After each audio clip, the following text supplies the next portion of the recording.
औज़ुबिल्लाहिमिनश्शैतानिर्रजीम बिस्मिल्लाहिर्रहमानिर्रहीम। अस्सलाम वालेकुम स्टूडेंट्स, उम्मीद करता हूँ आप सब खैरियत से होंगे। आज की मेरी छोटी सी एक वीडियो है जो कि आपके प्रैक्टिकल एग्ज़ाम के हवाले से, प्रैक्टिकल एग्ज़ाम किस तरह कंडक्ट करना है आपने, उसमें किस तरह के क्वेश्चन आएंगे, उनको किस तरह परफॉर्म करना है। उसके अलावा आप लोगों को एक आंसर बुक दी जाएगी जिस पे आप लोगों ने अपनी परफॉर्मेंस जो आप लोग करेंगे वो लिखनी है, ठीक है। सबसे पहले बात कर लेते हैं क्वेश्चंस की। ये एग्जांपल मैंने ओपन की है, ये वर्ड की है, माइक्रोसॉफ्ट वर्ड के प्रैक्टिकल की, ठीक है। इस तरह आपको एक पैराग्राफ लिखा दिया जाएगा, पैराग्राफ के नीचे चंद क्वेश्चन होंगे, ठीक है। आपने क्या करना है, उस पैराग्राफ को पहले अपने माइक्रोसॉफ्ट वर्ड जो कि आपको कंप्यूटर प्रोवाइड किए जाएंगे, उसमें माइक्रोसॉफ्ट वर्ड की फ़ाइल ओपन कर लेनी है और उसमें वो पैरे को राइट कर लेना है, ठीक है। मैं अभी यहाँ पे राइट नहीं कर रहा, मैं यहाँ से ही कॉपी पेस्ट कर लेता हूँ, टाइम शॉर्ट है। आप लोगों ने प्रॉपर इसको राइट करना है जो भी पैरा आपको दिया जाएगा, ठीक है। ये आ गया है हमारे पास पैरा जो आपने राइट किया है। उसके बाद आपको इस पैराग्राफ के नीचे चंद क्वेश्चन दिए जाएंगे, जैसे कि यहाँ पे भी आप देख रहे हैं दिए गए हैं। इस तरह के क्वेश्चन होंगे जो कि आपने ऊपर दिए गए पैरा में परफॉर्म करने हैं। लाइक फर्स्ट क्वेश्चन है, divide 4 paragraph for the above text and justify alignment. अब क्या कह रहा है कि आपने ये जो ऊपर पैराग्राफ दिया गया है इसको 4 हिस्सों में डिवाइड करना है, यानी कि 4 पैराग्राफ बनाने हैं और इनकी अलाइनमेंट जस्टिफाई करनी है।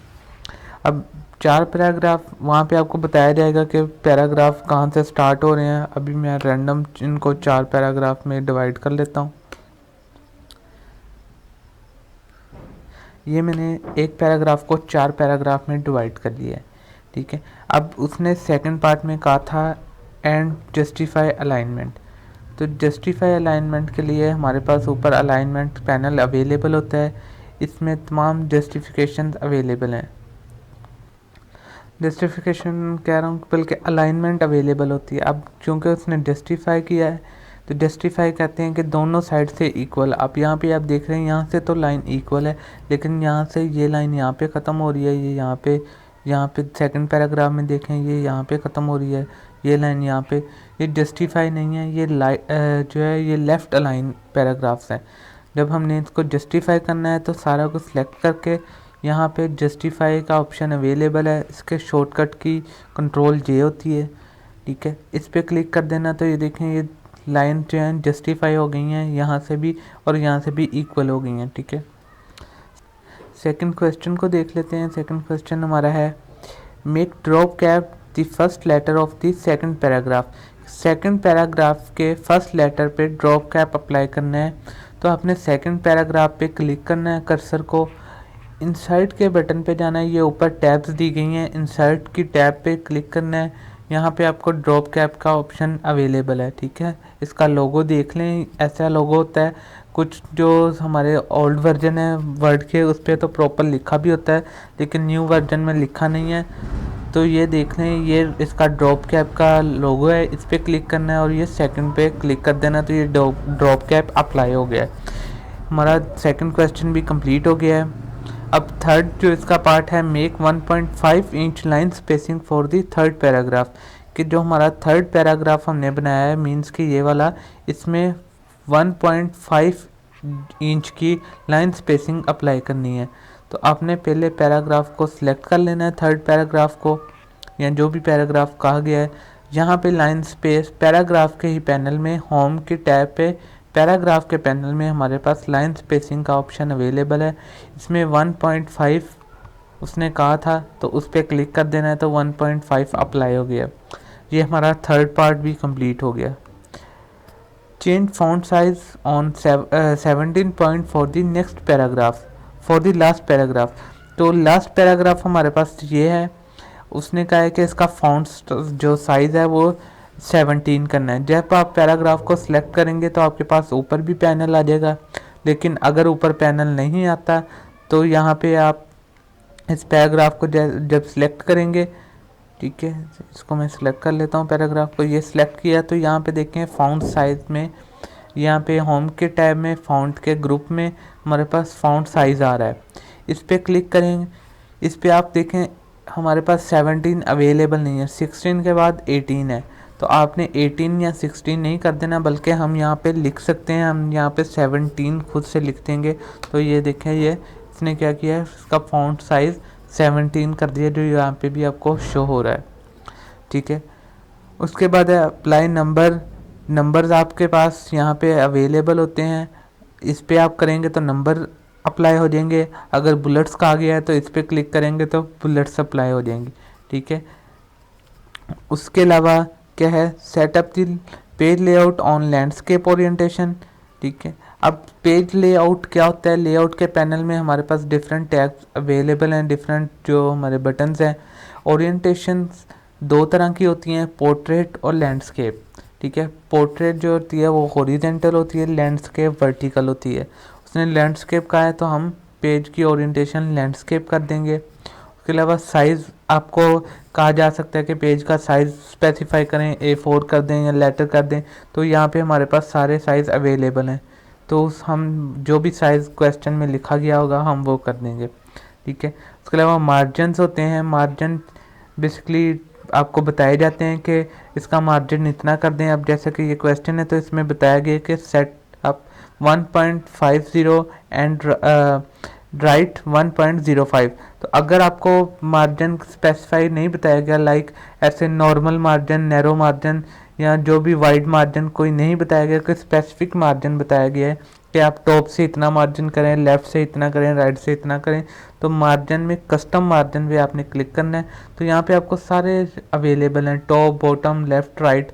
तो इसको आप चेंज करके जो क्वेश्चन की रिक्वायरमेंट्स है उसके मुताबिक इसको आप चेंज कर सकते हैं, खुद से भी लिख सकते हैं। इधर जितना भी आप लिखेंगे मार्जिन वो अप्लाई हो जाएगा टॉप, बॉटम और राइट, लेफ़्ट से। ठीक है, उसके अलावा चंद इम्पोर्टेंट इसमें चीज़ें हैं जो कि मैं बता देता हूँ, जो कि आपको क्वेश्चन में पूछी जा सकती हैं। उसमें जस्टिफाई आपको बता दिया गया है।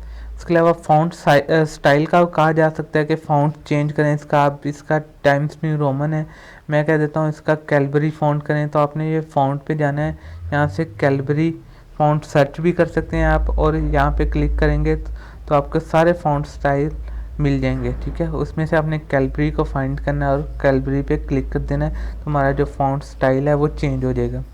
ठीक है, उसके अलावा इस इंसर्ट में हमारे पास डिफरेंट टैब्स हैं। अगर आपको कहा गया है कि टेबल अप्लाई करें या टेबल इंसर्ट करें, तो इंसर्ट के जो टैब है उसमें टेबल का ऑप्शन अवेलेबल है, आप यहाँ से टेबल्स ड्रॉ भी कर सकते हैं। उसके अलावा इंसर्ट टेबल पे क्लिक करेंगे तो यहाँ से आप नंबर ऑफ़ कॉलम्स और नंबर ऑफ़ रोज स्पेसिफाई करके ओके पे क्लिक कर देंगे, तो नीचे आपका टेबल जो है वो शो हो जाएगा। ठीक है, उसके अलावा यहाँ पे देख लेते हैं चार्ट्स अवेलेबल होते हैं, जो भी आपको यानी कि प्रोग्राम की जो क्वेश्चन की रिक्वायरमेंट्स आपको दी जाएंगी उसके अकॉर्डिंग आप लोगों ने इसको सोल्व कर लेना है। आप लोगों को बेसिक लेवल का ही आएगा, इतना डिटेल नहीं आती होती। ठीक है, अब थोड़ी सी बात कर लेते हैं एक्सेल के वाले से। अच्छा, एक्सेल में मूव करने से पहले मैं आप लोगों को थोड़ा सा वाइवा के हवाले से बता दूं कि वाइवा में किस तरह के क्वेश्चन होंगे। वाइवा में आपसे शॉर्टकट कीज़ का पूछा जाएगा। ठीक है, वर्ड की तमाम A to Z shortcut keys होती हैं, उनको आप नेट से सर्च कर लें तो आपको मिल जाएंगी। उसके अलावा ओरिएंटेशन का पूछा जा सकता है। ओरिएंटेशन कितनी तरह की होती है, जो कि मैं पहले एक्सप्लेन कर चुका हूँ, दो तरह की होती है, लैंडस्केप और पोर्ट्रेट।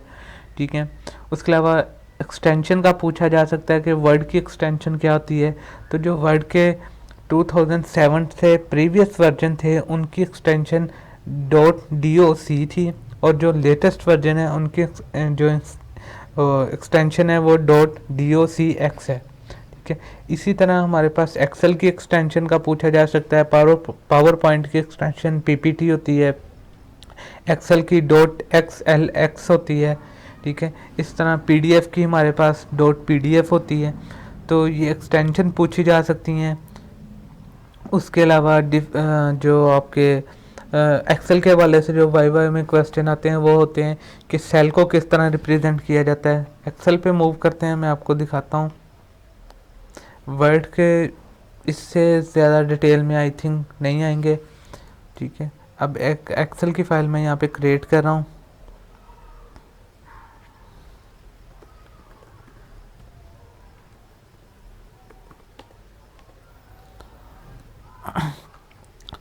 ये देखें ये एक्सेल की फ़ाइल क्रिएट हो गई है। अब एक्सेल में सेल को किस तरह रिप्रेजेंट किया जाता है, आप देखें ये बेसिकली ये जो आपको एक बॉक्स या रेक्टेंगल नज़र आ रहा है ये इसे एक सेल कहा जाता है। हर सेल को इसके नेम से रिप्रेजेंट किया जाता है, जो कि नेम यहाँ पे आप देख रहे हैं नेम लिखा है, ठीक है।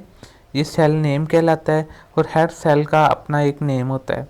सेल नेम किस तरह बनता है, सेल नेम कॉलम नेम और रो नंबर को मिला के बनता है। ये देखें अब इस सेल का जो नेम है वो क्या है, B5, यानी कि column name plus row number. तो कॉलम हमारा B है और रो हमारी 5 है, तो इसको मिला के हमारा जो है इस सेल का नेम बना है।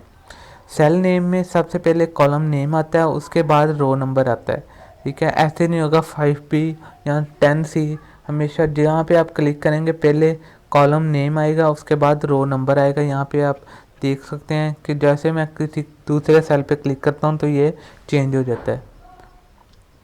उसके अलावा एक्सेल में बाय डिफ़ॉल्ट कितनी शीट्स ओपन होती हैं ये भी पूछा जाता है।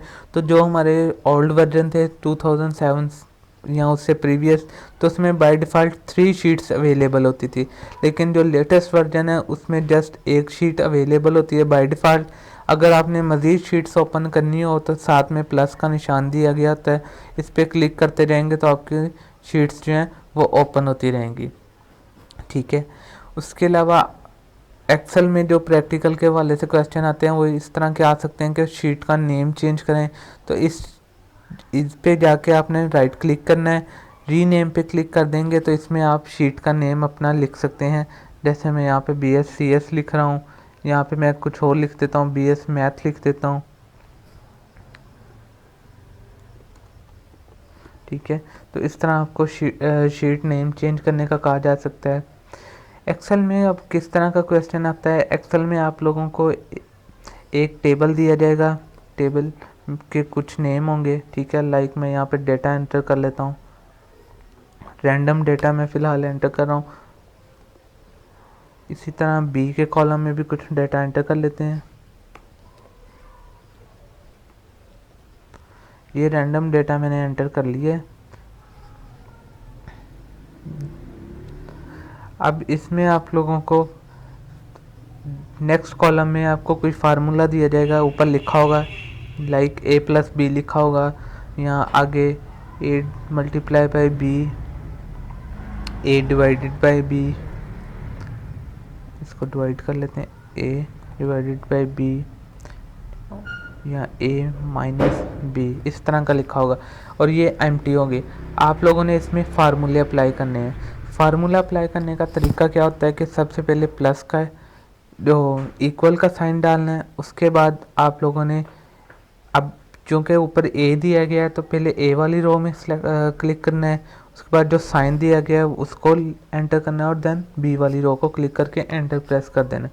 तो ये देखें उसने खुद ही इसको प्लस कर दिया है, ठीक है। अब इसमें ज़रूरत नहीं होती कि हम हर रो में जाके अलग अलग ये फार्मूला अप्लाई करें। हम जस्ट क्या करेंगे कि हम इस सेल पे क्लिक करेंगे, नीचे आपको छोटा सा एक स्क्वायर ग्रीन कलर का नज़र आ रहा है, यहाँ पे इस पे जैसे ही कर्सर लेके जाएंगे तो वो प्लस का निशान बन जाएगा। यहाँ से आपने पकड़ के इसको ड्रैग कर देना है नीचे की तरफ, तो वो सारे को खुद भी सेल में खुद ही अप्लाई कर देगा फार्मूला। अब इसका फार्मूला भी अप्लाई कर लेते हैं जो लिखा हुआ है इसमें। ये बेसिकली स्टैरिक जो है ये मल्टीप्लाई के लिए यूज़ होता है। ये देखें ये मल्टीप्लाई हो गया। इसी तरह डिवाइड के लिए कर लेते हैं, A डिवाइडेड बाई B कहा गया है। उसके अलावा माइनस के लिए कर लेते हैं, इक्वल का साइन, आगे A पे क्लिक करना है, ऑपरेटर एंटर करें और देन सेकंड कॉलम पे क्लिक कर दें। तो ये हमारे पास जो है ये प्रॉपर एक फार्मूला आ गया है। अब इन तीनों को सिलेक्ट करके हम यहाँ पे प्लस के निशान पर जाके नीचे ड्रैग कर देंगे तो ये देखें उसने सारे फार्मूले ऑटोमेटिकली फिट कर दिए हैं। एक्सेल में आप लोगों को जो क्वेश्चन आएंगे वो इसी तरह के क्वेश्चन आएंगे कि आप लोगों को टेबल दिया जाएगा, आगे उसके कुछ कॉलम्स खाली होंगे जिसके ऊपर हेडिंग दी होगी। आप लोगों ने उस हेडिंग को देखते हुए उस कॉलम के अकॉर्डिंग फार्मूला परफॉर्म करना है, ठीक है।